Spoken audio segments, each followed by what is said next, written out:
'allama bil qalam 'allamal insana ma lam ya'lam.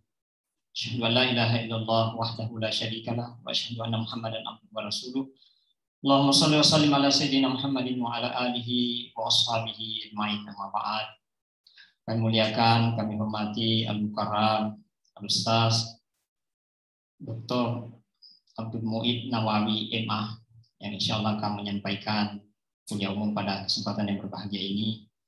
Bapak para dosen yang kami muliakan dan saudara-saudara sekalian mahasiswa Stayal Ghazali Bahu yang kami banggakan, kami cintai.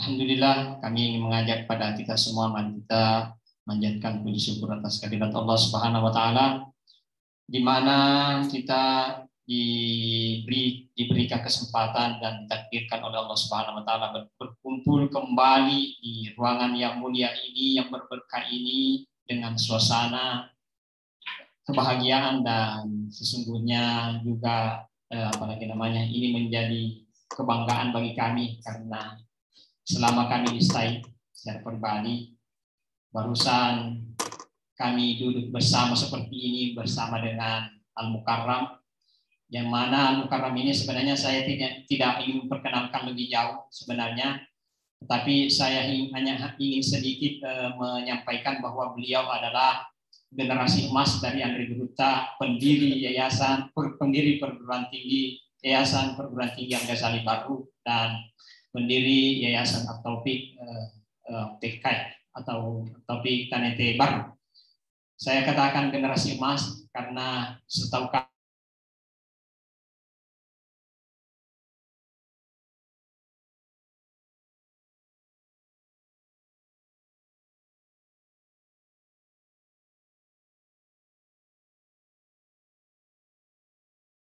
Benena Guruta dan Baji selalu disampaikan kepada kami bahwa sebenarnya ada harapan besar kepada Al-Mukarram, bahwa dialah sebenarnya pelanjut daripada warisan Andri Guruta. Mudah-mudahan mimpi dari Andri Guruta yang juga istri beliau, Allahu yarhamhuma, mudah-mudahan beliau akan mendapatkan syafaat dengan berkah yang diwariskan kepada kita semua. Amin ya rabbal alamin. Dan sekali lagi, beliau adalah, saya kira namanya sudah tertulis di spanduk, dan kami tidak mau memperkenalkan karena insya Allah beliau akan memperkenalkan diri secara jauh dan secara mendalam. Cuma mungkin kita bertanya-tanya karena biasanya ada yang tidak lazim dari penampilan beliau.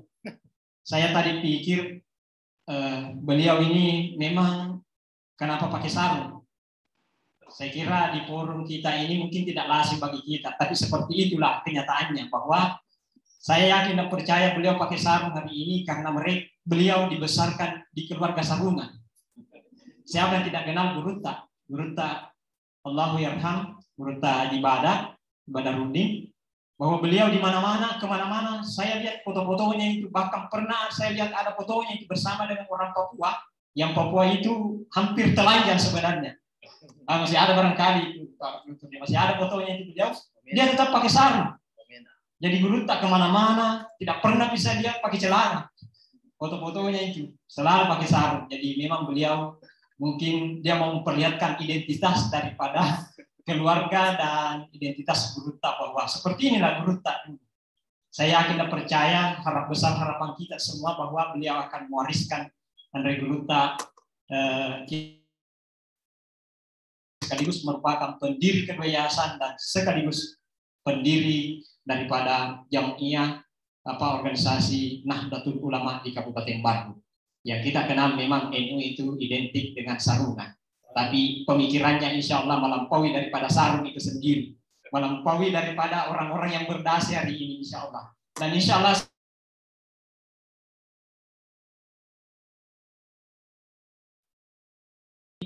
sebagai tema perkuliahan atau kuliah umum, yang dimana ini kita dalam rangka pelaksanaan program kerjasama, dan ini merupakan awal daripada bentuk kerjasama kita dengan perguruan tinggi yang beliau sekarang apalagi namanya berada, yaitu Institut Perguruan Tinggi Ilmu Al-Quran. Jadi memang tema yang kita usung hari ini adalah persis betul sama dengan apa yang beliau geluti hari ini. Dan insya Allah saya yakin dan percaya tidak akan kurang daripada apa yang beliau sampaikan pada hari ini.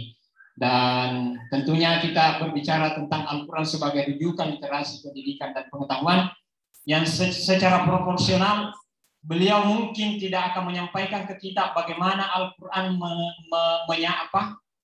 Al-Quran sebagai kamus terhadap perkembangan teknologi atau sentuhan-sentuhan, tetapi dia bagaimana banyak berbicara tentang bagaimana Al-Quran, konsep Al-Quran tentang pendidikan itu sendiri. Yang dimana Al-Quran, di dalam Al-Quran ketika disebutkan Allah Subhanahu wa Ta'ala banyak disebutkan dengan kata Rabbah atau Rabbu. Jadi mungkin beliau akan memberikan pendalaman sebentar tentang hal itu.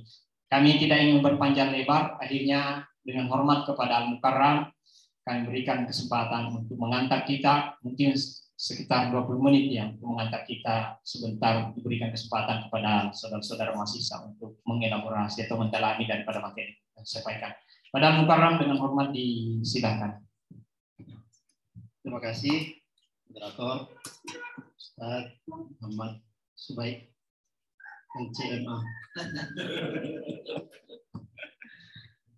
Yang terhormat tentu saja Sivitas Akademika Sekolah Tinggi Agama Islam Al-Ghazali Baru. Saya ulang lagi bahwa acara ini lanjutan dari MOU ya, MOU antara Sekolah Tinggi Ilmu Agama Islam, Sekolah Tinggi Agama Islam Al-Ghazali Baru dengan program Masa Sarjana Institut PTQ Jakarta. Dan nanti setelah ini akan ada lagi kerjasama, yaitu kerjasama dalam bentuk penelitian. Jadi salah seorang dosen, siapa nanti yang diberikan namanya ke saya, ceritanya akan kita adakan sebuah penelitian dan akan diterbitkan di sebuah jurnal ya terakreditasi lah. Ya, saya kira langsung saja ke materi. Di tema kali ini yang diberikan ke saya adalah Al-Quran sebagai rujukan literasi, pendidikan, dan pengetahuan. Dan saya sudah share tadi ya tulisannya sudah di-share juga. Tulisan saya ini kekurangannya itu al-ilmu masih ini di tulisan, belum pisudur, masih pisudur. Jadi nanti saya akan nyontek tulisan saya sendiri di sini. Ya, teman-teman sekalian yang dimuliakan Allah Subhanahu wa Ta'ala, saya tadi sempat berkenalan dengan saudara kita. Siapa tadi namanya? Saudara yang sudah lebih 50 tahun masih mengalami wajib belajar. Muhammad Jumri, ya. Nah, inilah sesungguhnya contoh literasi yang hidup. Sebuah semangat belajar yang tidak putus, yang seharusnya kita bisa lalu ya. Beliau masih kalau saya belajar ya wajar karena saya mengajar, tapi beliau kan tidak mengajar, tidak berkaitan langsung dengan profesi yang beliau tekuni dan tetap tidak berhenti belajar. Itu sebuah hal yang sangat luar biasa. Ya, teman-teman sekalian, jika yang dimaksud Al-Quran di sini adalah mushaf, karena ternyata Al-Quran itu bukan hanya mushaf, ada bentuk lain dari Al-Quran. Tapi katakanlah kita menyebutkan bahwa jika yang dimaksud Al-Quran adalah mushaf, maka literasi dalam hal ini tentu saja mudah saja. Mudah dalam arti dipahami bahwa literasi yaitu baca tulis Al-Quran. Kalau yang dimaksud mushaf berarti kita berbicara tentang baca tulis Al-Quran. Dan saya kira kita sudah lewat semua, sudah melampaui. Karena itu makna literasi dengan sendirinya sudah berkembang, bukan lagi hanya baca dan tulis, bukan hanya itu. Literasi sudah berkembang menjadi minimal 3 hal yang sempat saya catat. Yang pertama adalah kemampuan mengambil kesimpulan dari informasi yang ini sedang musim sekarang, musim hoax ya. Jadi kemampuan untuk memilah dan memilih, kemudian mengambil keputusan dari informasi yang masuk kepada kita, itu adalah kemampuan literasi juga. Jadi bukan hanya membaca dan menulis. Ini penting ya, karena sekarang kita sudah mengalami banjir informasi. Informasi itu sudah masuk langsung ke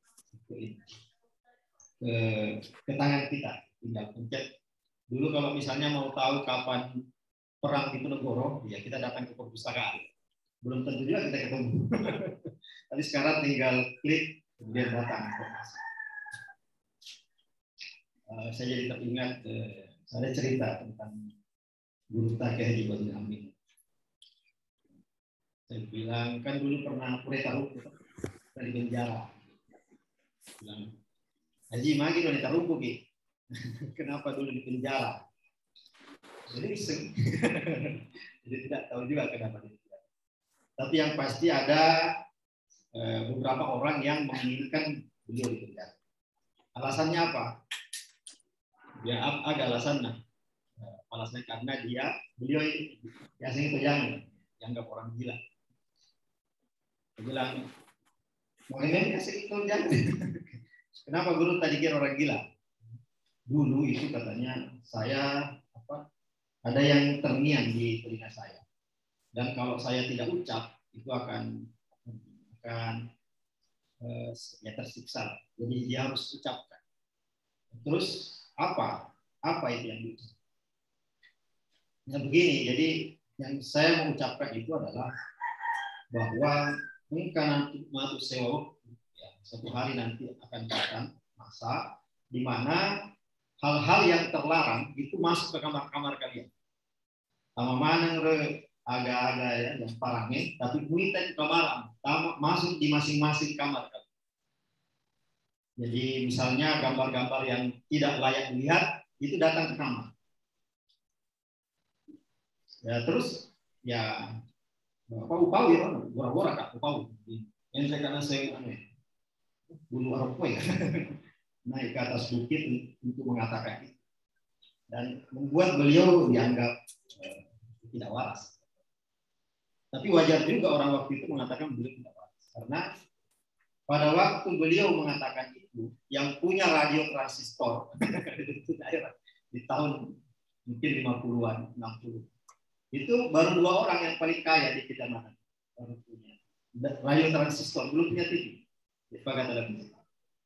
Kemudian beliau sudah berbicara tentang smartphone, di mana setiap informasi datang ke kamar kita masing-masing. Jadi beliau berbicara tentang smartphone yang orang pada waktu itu belum punya televisi, bayangkan, belum punya televisi. Jadi bagaimana tidak dibilang gila? Bagaimana tidak dibilang majnun? Bagaimana tidak dibilang gila orang yang punya visi ke depan, jauh ke depan? Bahkan di sebuah pengajian itu pernah guru tak bilang begini, kata maku saya waktu pengajian Mangaridi kabarnya. Kalau komandre, kalau mau makan itu tinggal pesen. Jadi tapi waktu itu beliau menyontohkannya dengan televisi. Jadi mintanya televisi, mau nak kamu pilih ke dalam kamar itu. Apa boleh bang? Datang nanti makanan itu. Zaman itu belum ada GoFood dan GrabFood. Ya. Begitu. Nah, saya buka adalah dengan visioner itu. Jadi limpahan informasi yang sampai ke kita, ya kita harus cerna baik-baik. Saya pikir masyarakat pada waktu itu ya tidak mencerna baik-baik informasi yang disampaikan oleh guru saya. Jadi apa nata ruku, langsung di penjara. Nah, kita kan mengalami itu, berarti kita mengalami kekurangan kemampuan literasi dan kemampuan mengambil keputusan dari melimpahnya literasi. Yang kedua, ya, kemampuan literasi adalah kemampuan berpikir kritis. Itu juga adalah kemampuan literasi sebelum bertindak. Ya. Jadi biasanya mahasiswa itu lebih mendahulukan bertindak daripada. Jadi ya, limun inisiator itu istilahnya. Tapi sekarang tolong dimulai ya berpikir kritis. sebelum bertindak. Yang ketiga adalah, dan ini saya kira yang paling penting, kemampuan untuk berbudi pekerti yang baik. Ini sangat penting. Nah, dari ketiga ini kita lihat apakah Al-Quran bisa ya, membawa kita untuk ketiga hal itu. Nah, mari kita lihat. Nah, Al-Quran adalah sebuah kitab yang melatih pembacanya untuk bersikap bijak terhadap limpahan informasi yang datang sebelum menyimpulkan. Ada contoh di dalam Al-Quran itu tentang tidak disebutkan di dalam Al-Quran siapa yang gagal disembelih oleh Nabi Ibrahim. Kan tidak disebut siapa yang gagal disembelih. Jadi apa yang akan ngerayanya? Jadi ini arafil mana? Anni al-Asbah. Saya menyembelih. Di situ ya qala. Nah, orang yang mau disembelih itu berkata, if'al ma tu'mar, kan? Ya, lakukanlah apa yang diperintahkan kepadamu wahai Anda. Satajiduni insyaallah mustaqim. Tapi kan qala itu siapa yang qala, siapa yang berkata itu tidak disebut dalam. Tidak disebut. Ada yang mengatakan Nabi Ishak, ada yang mengatakan Nabi Ismail, bukan Nabi Ismail Hanam. Tapi bukan yang disembelih, yang gagal disembelih. Kalau di dalam tafsir At-Tabari disebutkan Nabi Ishak. Kalau di dalam tafsir Ibnu Katsir disebut Nabi Ismail. Kalau khutbah biasanya Nabi Ismail, bukan Nabi Ishak. Nah, Al-Quran menantang kita untuk memperdalam, memperluas pengetahuan sejarah. Kalau mau menjawab siapa yang disembelih, ya, harus tahu sejarahnya seperti apa. Itu yang pertama, tahu sejarah. Yang kedua, yang perlu kita tahu, ini berpikir kritisnya seperti itu, bahwa mengapa terjadi perdebatan siapa yang disembelih? Apakah Ishak atau Nabiullah Ishak alaihissalam atau Nabiullah Ismail alaihissalam? Kenapa terjadi perdebatan? Kita lihat kan Yahudi dan Nasrani itu menganggap Ishak, kalau Islam menganggap Ismail. Mereka berdebat. Kenapa terjadi perdebatan? Ya barangkali persoalan kehormatan, ya, lebih terhormat. Di Yahudi dan Nasrani mengatakan Ishak karena beliaulah yang mendapat kehormatan menjadi orang sabar. Kemudian kalau umat Islam mengatakan Ismail karena beliaulah yang mendapatkan kehormatan jadi orang sabar. Jadi perebutan kehormatan.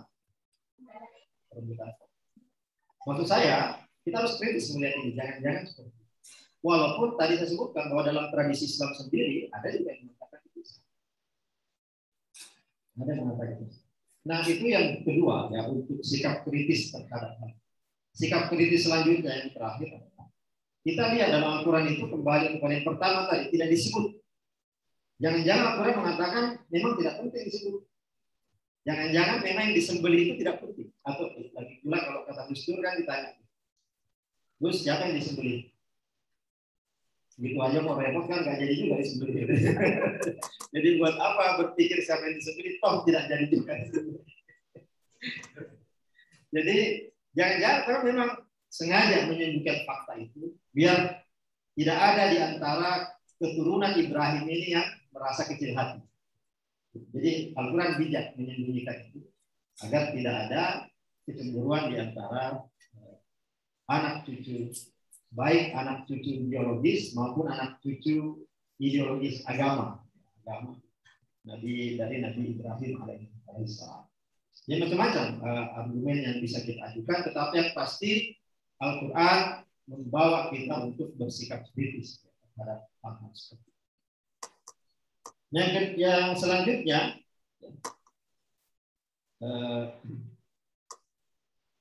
kitab yang melatih pembicaranya untuk berpikir kritis dan berwawasan luas.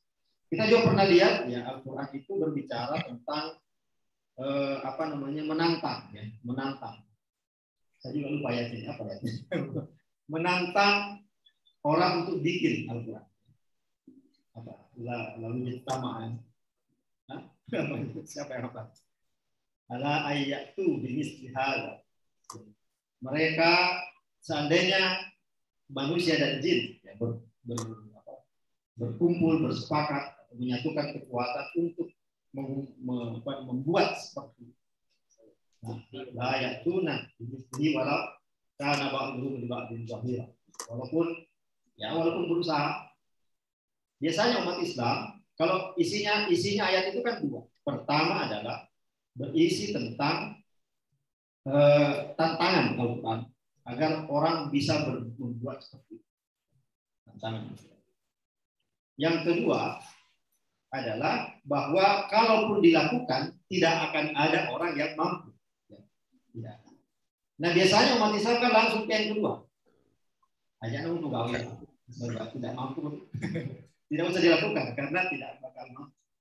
Padahal menurut saya Al-Quran itu intinya yang pertama tantang Al-Quran. Jangan tiba-tiba loyo, tidak usah dilawan, pasti kalah. Jadi inti Al-Quran itu adalah mengajak untuk menantang, membuat sebuah karya yang kalau bisa menandingi Al-Quran, walaupun tidak bisa. Tapi umat Islam kan langsung ke yang terakhir, jadi mereka tidak apa-apa, tidak berbuat apa-apa. Ya kan? Sama contohnya begini, saya ingin menantang Bapak M. Quraisy. Saya mau bikin yang lebih baik dari tafsir Al-Misbah. Kan itu bagus. Maka lahirlah tafsir. Kalaupun kalah, ya nggak apa-apa. Yang penting sudah lahir tafsirnya. Ya kan? Saya mau menjadi intelektual yang lebih hebat dari Dr. Kamaluddin Hasan, MP. Ya, kalaupun akhirnya kalah, ya paling tidak nomor 2 dibawanya sedikit Kamaluddin Hasan. Kan seperti itu. Tidak langsung kepada kamu tidak akan mampu melakukannya. Kalau umat Islam langsung nggak mampu. Terus mereka yang menantang disebut melawan Al-Quran. Al-Quran ini minta dilawan. Karena itu dilawanlah. Karena perlawanan kita kepada Al-Quran pastilah bukan dalam kerangka menghina. Karena kan teman-teman kita kan cuma beriman. Tidak mungkin kita melawan Al-Quran dalam kerangka itu. Tapi dalam kerangka mendidik diri menjadi lebih baik. Jadi Al-Quran sebagai trainer. Jadi tantangan seperti itu harus kita jabari kalau Betawi, kita lakukan, kita lawan. Karena kalau tidak ya kita seperti ini saja. Beberapa penemu misalnya yang Muslim itu karena berani melawan. Cuma perlawanan mereka itu menghina. Nah, kalau kita kan perlawanan kita pasti dalam posisi takzim dan seterusnya. Nah itu yang tidak pernah dilakukan oleh umat Islam, sehingga umat Islam ya tidak ada perubahan. Maksimal Islam itu yang adalah festival tilawah, tafsir udah selesai. Tapi peradaban apa yang muncul dari itu? Tidak ada. Karena berada pada posisi, ingat nggak? Tadi literasi pertama tadi apa? Baca tulis. Nah, berarti kita masih pada baca tulis pertama. Padahal definisi literasi sendiri sudah berkembang sampai tadi saya sebutkan ada 3 definisi literasi.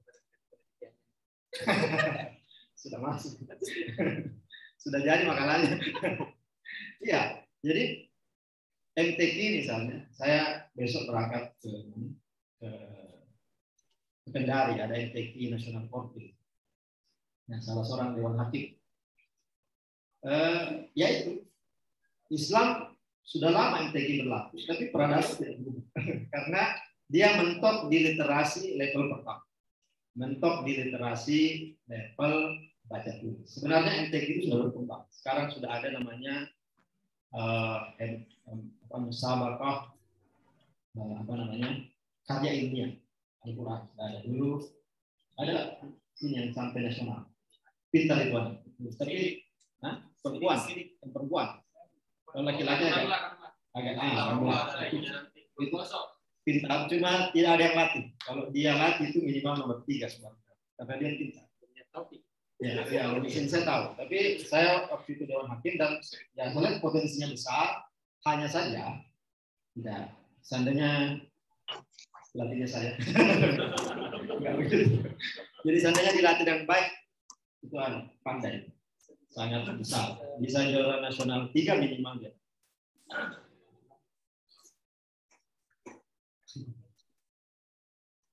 Nah, begini, apa namanya? Tadi yang saya sebut tadi tantangan. Tantangan itu kan namanya nafi, ya.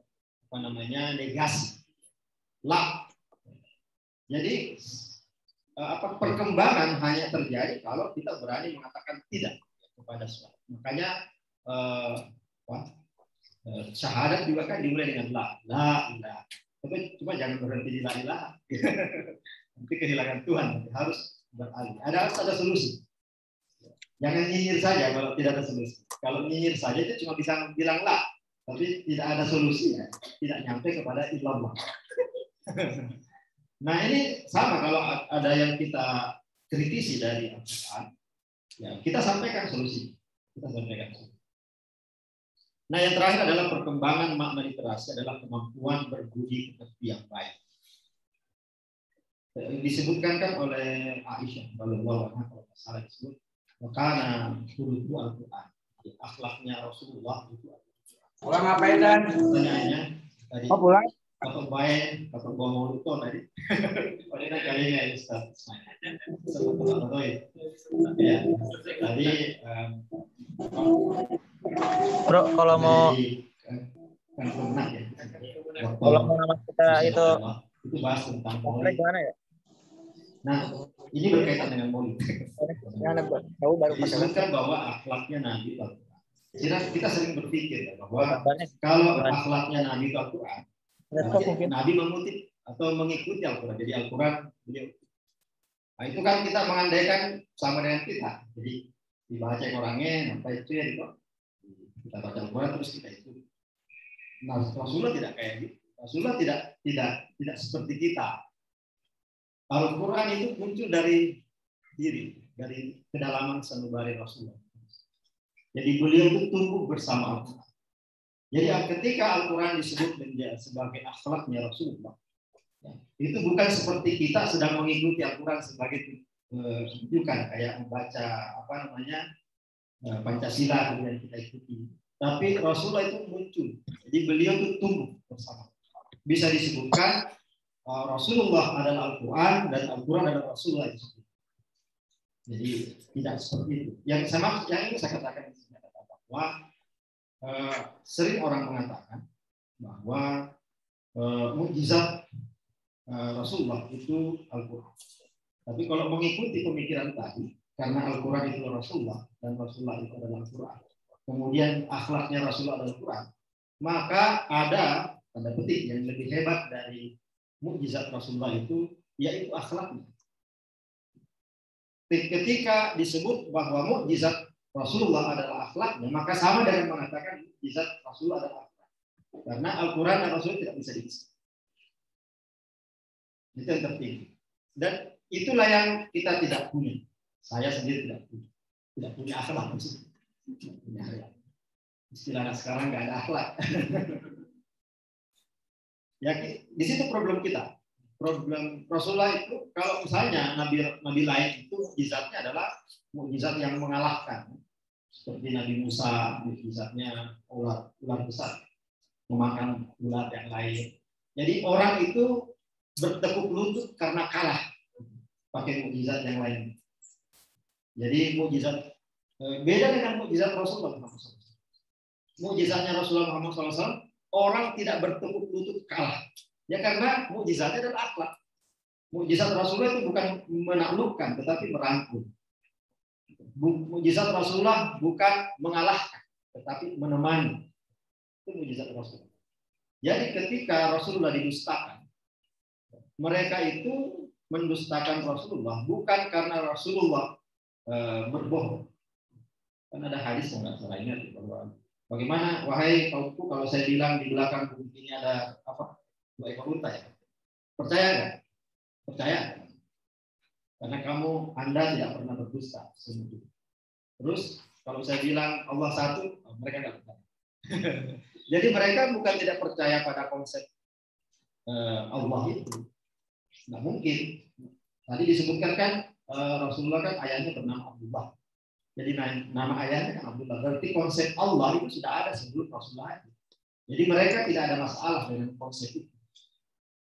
Jadi ketika Rasulullah mengatakan itu, ya pasti pertama konsep itu tidak asing, kedua Rasulullah tidak pernah berdusta. Terus kenapa mereka menolaknya? Mereka menolak bukan karena tidak percaya konsep itu, tidak mampu konsep itu, atau tidak percaya kepada Rasulullah. Tetapi mereka menolaknya karena bertentangan dengan kepentingan. Wah, bayangkan ya kalau apa namanya di Makkah itu di sekitar Ka'bah itu ada 360 hal ya, 360 berapa? Itu kan sumber ekonomi kan. Bayangkan satu berhala 1.000 orang. Nah kalau di diskon tinggal satu, ini kurang persoalan ekonomi. Padahal Makkah itu tempat orang beribadah, tempat orang dia macam-macam, dan itu pasti ada penginapan, ada kos. Nah kalau berkurang, mereka membayangkan kalau berkurang. Waduh, ini persoalan ekonomi. Jadi menolak itu bukan masalah itu salah, tapi lebih kepada masalah ekonomi. Nah itulah yang saya sebut tadi bahwa Al-Quran ini adalah rujukan literasi bahkan untuk melakukan kebaikan, berbuat baik. Tapi memang Al-Quran itu harus dipahami secara utuh. Al-Quran bisa mengatakan bagaimana itu? Bunuhlah dimanapun kamu temukan. Ya, bunuhlah orang musyrik. Coba baca ayat itu saja, ketemu orang musyrik kan tidak begitu. Jadi Al-Quran harus dipahami secara utuh. Nah, kalau misalnya sudah dipahami secara utuh, kita harus juga melihat pesan-pesan besar Al-Quran. Pesan-pesan besar Al-Quran itu kan kesetaraan, penghargaan kepada yang lemah, bukan hanya penghargaan, tapi membangkitkan yang lemah, membantu biar mereka menjadi tidak lemah. Kemudian menghargai kepada perempuan dan seterusnya. Jadi kalau ada ayat yang terkesan tidak menghargai perempuan, maka kita harus mengembalikannya kepada konteks besar. Karena ya satu ayat itu saling menafsirkan satu sama lain. Ada istilahnya di dalam